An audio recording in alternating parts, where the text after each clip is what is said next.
Bueno, vamos a hacer un ejemplo de ejercicio típico de estos de continuidad. Por ejemplo, una cosa muy típica es esta, ¿no? Te dicen una función, la dan por partes. En este caso, fíjense que las partes son dos nada más, pero dice, para cualquier valor que no sea cero, está dada por la expresión de arriba. Y si x es cero, está dado por esta expresión de abajo. Fíjense que la expresión de abajo no tiene x, o sea, no es una función de x, tiene un parámetro que se llama a, que es el que tenemos que encontrar nosotros. Dice hallar si existe el valor de a distinto de cero para que sea continua en su dominio esta función. Vamos a ver qué es lo que tenemos que hacer acá para eso. Fíjense que en la parte de arriba, donde está definida, el exponente este dice 3 sobre x. Por eso dice que esto es válido para cualquier x que no sea cero, porque obviamente cero no puedo porque estaría dividiendo por cero. Entonces, a su vez, dicen, bueno, si x vale cero, tiene que tomar este valor de acá abajo. Y tenemos que encontrar el valor de a que aparece en los dos lados, en las dos partes de la función, ¿no? Aparece acá multiplicando a la x en la primera parte y aparece en el exponente de la exponencial esta, ¿no es cierto? Bueno, para que sea continuo. Entonces, ¿qué es lo que tiene que pasar? Para que sea continuo, dijimos, lo que tiene que pasar es que exista la función, exista el límite y que las dos cosas coincidan. ¿Está bien?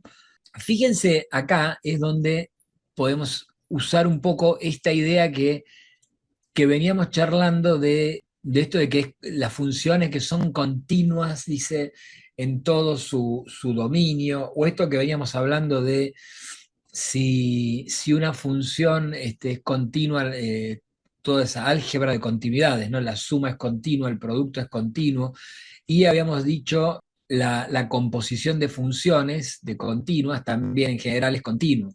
¿Por qué decimos esto? Porque me dice, para que sea continua en todo su dominio, yo podría pensar, el punto a estudiar seguro que tiene que ser que pase en x igual cero. ¿Por qué? Y porque está justo definida la función, ¿no? En dos partes y una es para x igual cero, o sea que ahí seguramente tenemos que trabajar con eso. Pero también podría pensar, ¿y esta expresión es continua siempre? Fuera del problema del cero, digamos, ¿no? O sea, en cualquier otro lado, ¿es continuo eso? Y lo que termina pasando es que la respuesta es que sí, que es continuo, porque bueno, tenemos estas funciones se llaman potenciales exponenciales, ¿no? Pero la base 1 más a por x va a ser continuo, 3 sobre x, lo que veníamos charlando hoy, es continuo en todo su dominio, salvo en x igual cero, y esto es una composición de continuas que va a ser continua. O sea, el problema acá lo tenemos, o sea, lo que tenemos que analizar acá es en cero. Pero si yo no sé eso, quizás también tendría que estudiar acá algún otro punto, a ver si de X, que quizás sospechara que podría haber algún problema de continuidad. ¿Qué tenía que pasar? Anotemos por acá que era lo que pasaba en general para que sea continuo. Tiene que ser, nuestro punto donde vamos a analizar es cero. Tiene que existir la función en cero y tiene que ser igual al límite de la función cuando x tiende a cero. Esta era la definición de continuidad en un punto, en este caso, en nuestro punto x igual cero. Ahora, ese es el único punto que nos interesa, porque dicen todos sus dominios. El resto del dominio va a ser continuo, por esto que decimos de que esta función, que es una composición de funciones, es continua en todo su dominio. Bueno, en f de cero, o sea, la función en cero, ¿cuánto vale? Esto que está acá, a la a al cuadrado más 2a. Y lo que tenemos que hacer es calcular el límite de la función cuando x tiende a cero. Cuando x tiende a cero, no es cero, la x, entonces tengo que usar la parte de arriba, tengo que utilizar esta parte de acá. ¿Está bien? Bien, entonces vamos a hacer eso. El límite cuando x tiende a cero de 1 más a la x sobre 3 a la x. Cuando estudio qué tipo de límite es, nos damos cuenta que es una indeterminación del tipo 1 a la infinito, ¿no? Porque fíjense, x tiende a cero por a, esto tiende a cero, más uno tiende a uno. Y 3 sobre algo que tiende a cero tiende a infinito. Por lo tanto, eso quiere decir que tendremos que usar algo donde aparezca el número e, estas que veníamos charlando y determinaciones del tipo 1 al infinito, siempre o casi siempre hay que recurrir a la idea de que aparezca el número e. Nosotros habíamos visto la clase pasada que una manera de poder resolver ese tipo de indeterminaciones era, en este caso, ojo que es x tendiendo a cero, ¿no? Cuando aparece e hay varias, hay x tendiendo a cero o x tendiendo a infinito. Estas son de x tendiendo a cero. Bueno, la idea es, esto que está acá tiene que aparecer invertido en el exponente, o sea, tiene que estar el inverso de eso en el exponente. Si logro que aparezca eso, ese límite me va a dar e, o sea, esto que está acá es e, eso es seguro. Bueno, ahora lo vamos a borrar, lo veamos mejor. Ahora, yo tenía 3 sobre x, entonces lo que dijimos es, en mi caso lo que me conviene es agrego el 1, el inverso de lo que está sumando, con eso me aseguro de ya tener el límite que da e, y después, ojo, para que hay que ver qué es lo que teníamos 3 sobre x. La x esta que estaba ahí dividiendo la dejo. El 3 que estaba en el numerador, también lo dejo. Y en realidad lo que hicimos fue agregar una A multiplicando a la X. Por lo tanto, también tengo que agregar esta otra, para que no me cambie lo que tenía. Fíjense que si yo pienso en las dos A que están señaladas y las saco, me queda 3 sobre X, que era el exponente original. Sin embargo, como las agregamos, así oportunamente, tengo un 1 sobre a la x, de manera tal que esa primer potencia, la que está en el corchete, esto me asegura que esto es e. Y después lo que quedó es digamos, esa potencia elevada a un exponente que es 3 a la a. 3 a la a no depende de x, es constante, o sea que el límite va a dar 3 a la a. ¿Está bien? Conclusión, el límite, volviendo acá a lo que venías escribiendo, esto quedó e elevado a la 3 a la a. O sea que esto quedó e elevado a la 3 a la a. Y tiene que ser igual a lo que vale la función. La función, dijimos, valía lo que estaba acá abajo, la expresión esta. Como son dos exponenciales que son iguales con las bases iguales, entonces tienen que ser iguales los exponentes. Bueno, esto ahora sí ya lo puedo sacar todo y me voy acá abajo. Entonces, esto es lo que estaba escrito ahí, con mis colores, quedaron que los exponentes son iguales. Despejo, me termino que hay dos resultados posibles, uno es 0 y el otro es 1, pero como me habían dicho en el enunciado que A, la respuesta quiere decir que A tiene 1. Bien, ese es un ejemplo entonces de cómo suele aparecer este tipo de cosas, siempre, muchas veces aparece así, en funciones por partes, hay que estudiar en cada parte la definición, ver si hay que hacer algún límite lateral, en este caso no era necesario el límite lateral porque cuando me aproximaba a cero, tanto por izquierda como por derecha, usaba la misma parte de la función, o sea, la misma expresión, digamos. Hay dos teoremas que llevan el nombre de un matemático del siglo XIX que se llamaba Weierstrass, que es el que aparece acá. El primero dice, y esto va a aparecer después más adelante también, bastante la idea de, son teoremas que hablan sobre intervalos cerrados en el dominio. Dice, si una función es continua en un intervalo cerrado se refiere del dominio, ¿no? Entonces dice, está acotada. Eso sería lo que dice básicamente esto, ¿eh? Toda función continua en un intervalo cerrado permanece acotada en él. ¿Qué quería decir acotada? Que no se va al infinito. Un poco la idea, vamos a ver la idea geométrica, cuál sería. Supongamos que tengo un par de ejes, tengo un intervalo, pongámosle AB a B. La función tiene que ser continua en el intervalo cerrado. Dijimos, continua quiere decir, en un intervalo cerrado, primero, tiene que existir la función en todo el intervalo, para empezar. Supongamos que el intervalo fuese una cosa, bueno, acá está, de A a B, y que la función fuera una cosa así, no sé. Tiene que estar definida en A y tiene que tener una imagen en B. Y dijimos, para que sea continua, tiene que ser continua en el abierto quiere decir continua en cada punto, que quiere decir que el límite en cada punto, cuando lo calculo, me tiene que dar igual que que la función, y después en los extremos dijimos es lo mismo, pero con los límites laterales, ¿no es cierto? O sea, ahí había que calcular la continuidad lateral, continuidad cuando voy para, digamos, a derecha cuando voy para A y a izquierda cuando voy para B. ¿Mm? De los límites laterales eso, y que sea igual a lo que vaya la función. Bueno, lo que dice este señor es que cualquier función continua en un intervalo cerrado, dice es acotada. Acotada quiere decir que no se va al infinito, ¿eh? No se va al infinito, siempre va a tener alguna cota. Cota era un valor real, tal que dice el valor absoluto de las imágenes sea menor que esa cota, ¿no? O menor igual podría ser que esa cota, para todo valor del intervalo. O sea, todas las imágenes que están, todas las imágenes de la función, ¿no? que corresponden a ese intervalo, todas toman algún valor determinado y ese valor siempre va a ser menor que un número, o sea, no se va a ir al infinito. Esa es la idea. Bueno, a su vez hay un par de definiciones que hay que dar para lo que es el segundo teorema de, este es un primer teorema de este señor Weierstrass.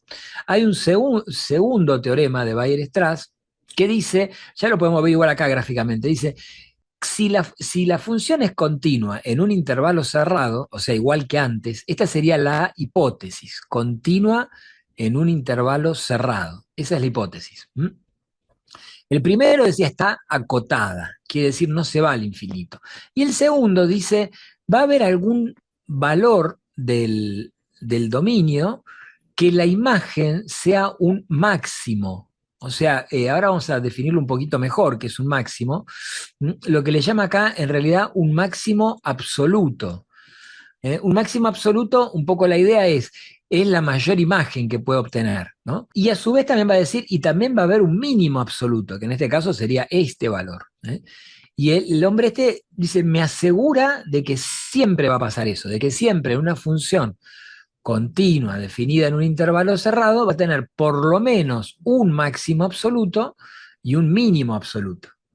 Bueno, vamos a ver cuáles son las definiciones primero de máximo y mínimo absoluto, o también puede ser que se lo encuentren alguna vez en la guía, creo que va a aparecer ahí como global también, como sinónimo de absoluto. Entonces, la función alcanza en un punto, en x0, un máximo global o absoluto. ¿Y qué pasa? Si la imagen en ese valor, ese máximo, fíjense, dice es f de x0. Esa imagen es la mayor de todas. Para todo x perteneciente al dominio se cumple f de x0, o sea, la imagen en x0 es mayor o igual que cualquier otra imagen. Estas otras, las de x, no la de x0, ¿quiénes son? Son imágenes de cualquier x del dominio. O sea, es lo que uno intuitivamente en el gráfico ve como la mayor imagen. Ese es el máximo global o absoluto. De la misma manera puedo definir el mínimo global o absoluto, que es el valor, la imagen menor que puede obtener, que quiere decir que cualquier otro valor del dominio, sus imágenes van a ser más grandes o iguales al mínimo ese, absoluto. ¿Está bien? Lo que dice otro teorema de Weierstrass dice, bueno, toda función continua en un intervalo cerrado tiene por lo menos un máximo y un mínimo absoluto. Bueno, el grafiquito que está acá, ¿no? O sea, por ejemplo, puede estar en los extremos, el máximo o el mínimo absoluto, ¿está bien?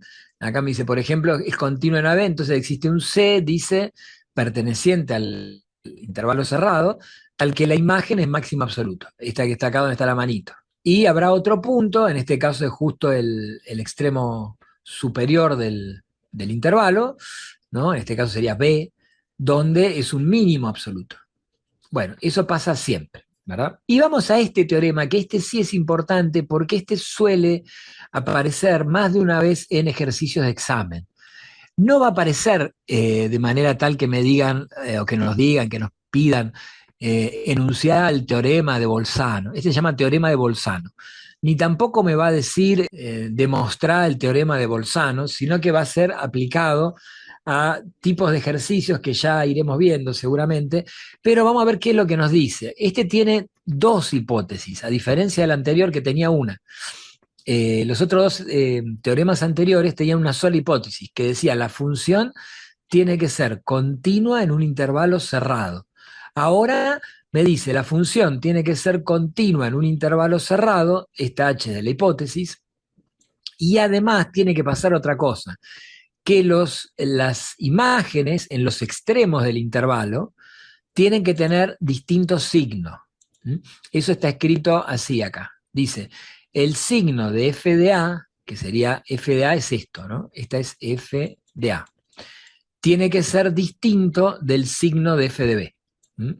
O sea, las imágenes en los extremos del intervalo tienen que tener distintos signos. A veces lo escriben así, lo escriben como f de a por f de b. Esto puede ser que lo vean en algún libro y está bien, no es que esté mal. F de a por f de b tiene que dar negativo, porque eso es equivalente a esto que está acá, ¿no? O sea, lo que me está diciendo es las imágenes en los extremos del intervalo tienen que tener distintos signos, uno positivo y el otro negativo, para que la cuenta me dé negativa. Fíjense que acá se excluye la posibilidad de que hubiera una raíz en un extremo, porque si no, la imagen sería cero. O sea, tienen que ser distintos signos. Dice, bueno, si pasa eso, entonces hay algún valor en el abierto, o sea, en el interior del intervalo, hay algún valor del dominio que la imagen de ese valor del dominio vale cero.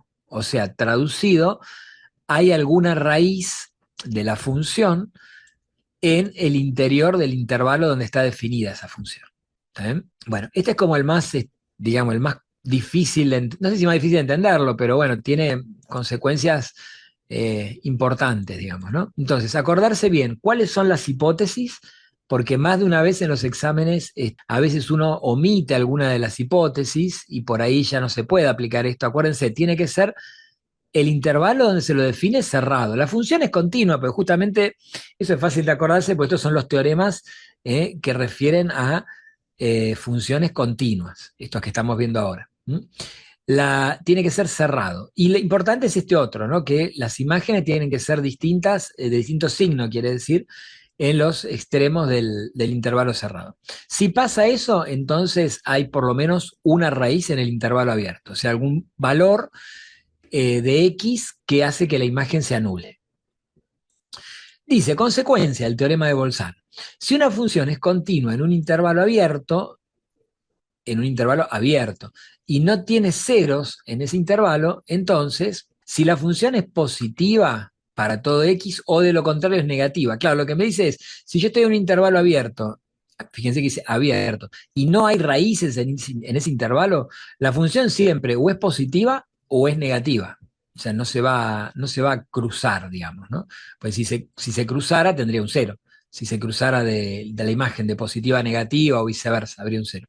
Es decir, que la función no cambia de signo en dicho intervalo. En los intervalos abiertos, la función es, si no hay raíces, no puede cambiar de signo. Esta consecuencia es muy útil para encontrar los conjuntos de positividad y de negatividad de una función. Además, sirve para aproximarse a una raíz desconocida de una función a través del método de bisección. Bueno, este método, que van a ver ejercicios ahí en la guía, este tema sí no lo vamos a tratar, es uno de los que son más bien opcionales, uno de los poquitos que hay opcionales en el curso, y no le van a tomar en ninguna instancia, ni en finales ni en parciales, el método de bisección, que es un método que permite encontrar de manera aproximada una raíz de una función. Bueno, veamos un ejemplito de aplicación del teorema de Bolzano. Dice, sea la función x menos 2 al cubo, que está graficada acá, x menos 2 al cubo. Dice, es continua en el intervalo, bueno, claro, es continua en todos los reales, porque es una polinómica. En particular es continua en el intervalo cerrado 1, 3. Si yo veo cuál es la imagen en el extremo, en 1, hago la cuenta, 1 menos 2 es menos 1, al cubo menos 1, y si veo cuánto vale en el otro extremo, en 3 la imagen, me queda positiva. 3 menos 2 es 1 al cubo, es 1 positivo. Las imágenes tienen distintos signos. Lo que decíamos nosotros, ¿ven? El producto de las imágenes da negativo. ¿Eso qué quiere decir? Que hay por lo menos una raíz. Entonces dice, existe algún valor en el intervalo abierto, o sea, entre 1 y 3 va a haber algún valor, tal que la imagen va a valer 0. El teorema asegura que si se cumplen las hipótesis, existe al menos una raíz en el intervalo. Lo que no dice cuál es la raíz.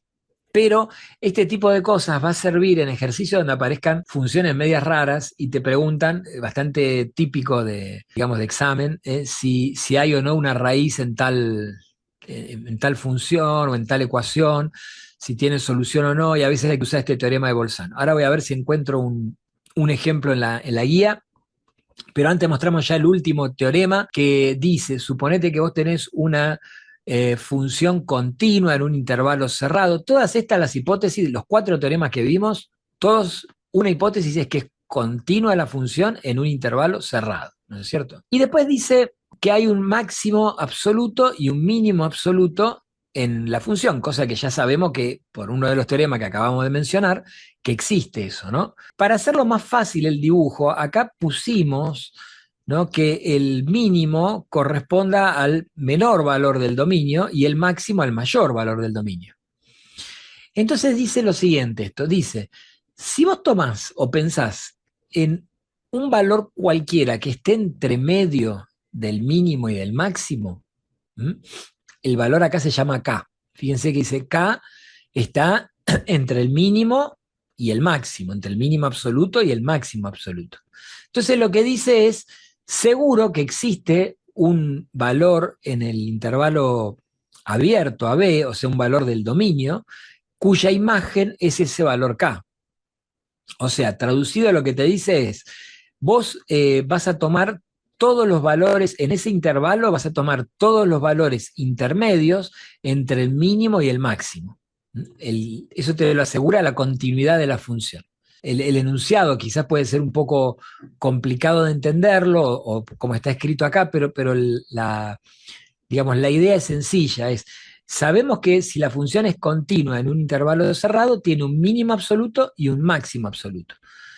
Lo que te dice es, también vas a tomar todos los valores intermedios. Y va a haber para cada valor intermedio de las imágenes esas, un valor del dominio. Eso te lo asegura el teorema, que va a permitir que tu imagen esté entre el mínimo y el máximo. O sea, toma todos los valores, pues se llama teorema del valor intermedio. Toma todos los valores intermedios. Bueno, por ejemplo, tenemos un ejemplo de función lineal, es continua en el intervalo 1, 3, para 1 la función vale 1 y para 3 la función vale 7, eso serían el mínimo y el máximo absoluto, y dice, vos no importa qué valor entre 1 y 7 tomes, toma cualquiera, por ejemplo, dice, tomemos el 4, ¿no?, que está comprendido entre las imágenes entre 1 y 7. Lo que me asegura el teorema es que seguro que hay un valor de X cuya imagen es 4, ¿está bien? Entonces dice, existe C en ese intervalo, o sea, C es un valor del dominio, una X, digamos, tal que la imagen es 4. Y bueno, es fácil de verlo, ¿no? O sea, igualo esto a 4, ¿no? En este caso mi X se llama C, por eso acá pusieron C, ¿no? Y despejan el valor de C. Dice, vale 2. Claro, 2 por 3, 6, menos 2, 4. Y lo mismo con cualquier otro valor intermedio, o sea, toma todos los valores intermedios. El teorema me asegura que hay valores de X que las imágenes van a ser todos los valores intermedios entre el mínimo y el máximo absoluto. Bueno, con eso vimos todos los teoremas de continuidad, que era una cosa que me interesaba ver. Vamos a ver si quiero mostrarles algo para que vean más o menos dónde andamos. Esto lo tiene en el aula virtual, lo que les voy a mostrar ahora. Acá. El cronograma, cómo andamos. Fíjense que estábamos un poquito atrasados con el tema o sea, la semana pasada tendríamos que haber visto continuidad y asíntotas y no vimos casi nada, creo que apenas hablamos un poquitito. Y hoy eran teoremas relativos a funciones continuas. Yo en realidad lo puse así porque los teoremas no son tanto ni es tan largo el tema, justamente pensando que esto sí nos iba a llevar un poquito más de tiempo, pero estaríamos bastante bien con el cronograma. Fíjense que la semana que viene ya quizás tendríamos que empezar a ver derivadas y yo les decía, está puesto el parcial bastante pronto, digamos, para que no se le junte mucho con otros exámenes, pero tenemos acá de último una clase comodín, que es la clase de repaso. Si nos vamos atrasando un poco, esta la podremos usar como para ir terminando y redondeando temas, ¿eh? Así que esto, bueno, el que lo vea ahora mejor, y si no lo tienen ahí en el aula para ver más o menos por dónde andamos. Andamos por acá. Estamos bastante bien, por no decir que estamos bien en el cronograma. Bueno, voy a mostrar un ejemplo, a ver, del teorema de Bolzano, que podría ser esto, por ejemplo, ¿no? Por ejemplo, esto es típico. Dice, demostrar que la ecuación logaritmo natural de x es igual a 3 menos 2x tiene al menos una raíz. O sea, ¿qué es lo que quiere decir eso? Que hay un valor de x que hace que esto se cumpla. A eso se refiere con tiene al menos una raíz, ¿no? Que se cumpla la igualdad, eso quiere decir. Con un procedimiento gráfico, verificar que es única. Bueno, este es un típico problema de cuando me dicen verificar que tal cosa y generalmente ponen una ecuación, tiene al menos una raíz, eso me va a indicar que gran chance de que haya que usar ese teorema de Bolzano, que es, ya le digo, el que prácticamente en la práctica me van a tomar en exámenes. Vamos a ver primero el gráfico, o sea, yo por un lado podría graficar logaritmo natural de x, que es este, el verde, y el otro 3 menos 2x, que es esto. Lo que me dice es, cuando se refiere a por lo menos hay una raíz, quiere decir que la igualdad se cumple por lo menos para un valor de x, y el valor de x es donde se cortan, ¿no? O sea, eso es gráficamente como yo lo puedo interpretar eso. ¿Está bien? Entonces, acá vamos a ver cómo podemos usar el teorema. Fíjense, lo primero que había que pensar es, bueno, pero el teorema estaba definido para una función y acá no tengo una función, acá tengo una ecuación. ¿Cómo hago? Bueno, me armo una función pasando para uno de los dos miembros de la igualdad los términos que estaban en el otro miembro. Por ejemplo, supongamos que paso los que están a la izquierda, los paso a la derecha. Entonces paso, ¿no? El 2x sumando, el 3 restando. Y ahí me armo una función. Claro, cuando los pasé para la derecha me quedó 0 del lado derecho. Y ahí me armo una función. La función logaritmo natural de x más 2x menos 3. Yo lo que quiero ver si esa función tiene una raíz, o sea, si esa función, que está acá arriba, fíjense, está acá, si es igual a 0. O sea, ¿en qué momento, para qué valor de x pasa eso? Si, insisto, si tengo una raíz de esta función. Fíjense que primero, bueno, tengo que pensar cuándo es continua, cuándo no. Para empezar, el dominio son, como hay un logaritmo, y es el logaritmo de x, la x tiene que ser positiva. El argumento de un logaritmo tiene que ser positivo, lo cual ahí se me restringe mi dominio, de manera tal que el dominio son los reales positivos. Bien, ¿qué decía el teorema de Bolzano? Decía, necesito que f de x sea continua en un intervalo cerrado. Continua, bueno, ponerlo así cortito, así lo hago más rápido. Continua en un intervalo cerrado a b. Habíamos dicho, y esta es la ventaja de estas cosas que era un poco raro de entender, pero ahora se entienden mejor, que todas estas funciones, las logarítmicas, las exponenciales, las racionales, eran continuas en todo su dominio. O sea, lo que quiere decir que sabiendo que mis dominios son reales positivos, esto es continuo en todo su dominio, porque es una suma de funciones continuas. La función lineal es continua, o sea, las polinómicas son continuas. Logaritmo de x es continuo en todo su dominio. La suma de continuas es continua. O sea que esto es continuo. Esta era la primera hipótesis, ya la tenemos, sabemos que es verdad, la tenemos verificada. Y la segunda hipótesis que necesitábamos para el teorema de Bolzano era encontrar estos intervalos de manera tal que uno tenga la imagen un signo y el otro tenga la imagen otro signo distinto. Entonces, por ejemplo, supongamos que yo agarro y digo, voy a agarrar, para decir algo que sea fácil de que todos lo veamos, como extremo superior del intervalo el número e. ¿Por qué voy a hacer eso?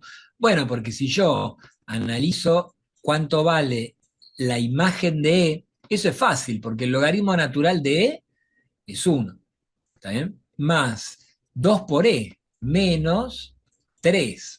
E vale 2 y pico, 2,71. Por 2 es más grande que 3 esa cuenta. Y si encima le sumo 1, queda mucho más grande que 3. O sea que esto es mayor que 0.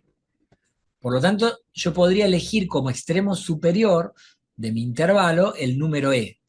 Y ahora tengo que elegir un valor acá de manera tal que la cuenta me quede negativa. Acá por ahí es más o menos sencillo ver que si le doy 1, ¿por qué le doy 1? Porque si le doy 1, el logaritmo de 1 es 0.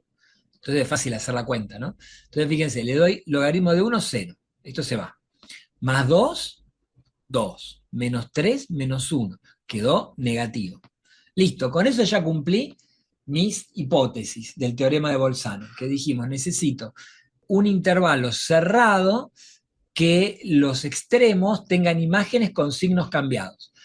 Uno, por ejemplo, puede elegir como extremo inferior el 1, eso está bárbaro, porque es fácil hacer la cuenta, y el otro, fíjense que, por ejemplo, en lugar de acá eligieron el 2. Bueno, yo elegí E porque me parecía más fácil para calcular el logaritmo, pero con 2 también funciona, ¿no? Fíjense que acá tenemos 2 por 2 4 menos 3, esto queda 1, más el logaritmo natural de 2. El logaritmo, cuando el argumento es mayor que 1, ¿no? El logaritmo es positivo, o sea que esto va a quedar recontra positivo. Está bien, quedó positivo. Entonces, es continua en el intervalo cerrado 1, 2 o en el intervalo cerrado 1e.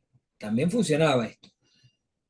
Las imágenes en los extremos tienen signos distintos. Por lo tanto, por el teorema de Bolzano, hay algún punto intermedio entre 1 y e. Si me avivaba y ponía 2, quedaba más chiquitito el intervalo, mejor, entre 1 y 2, donde va a estar la raíz.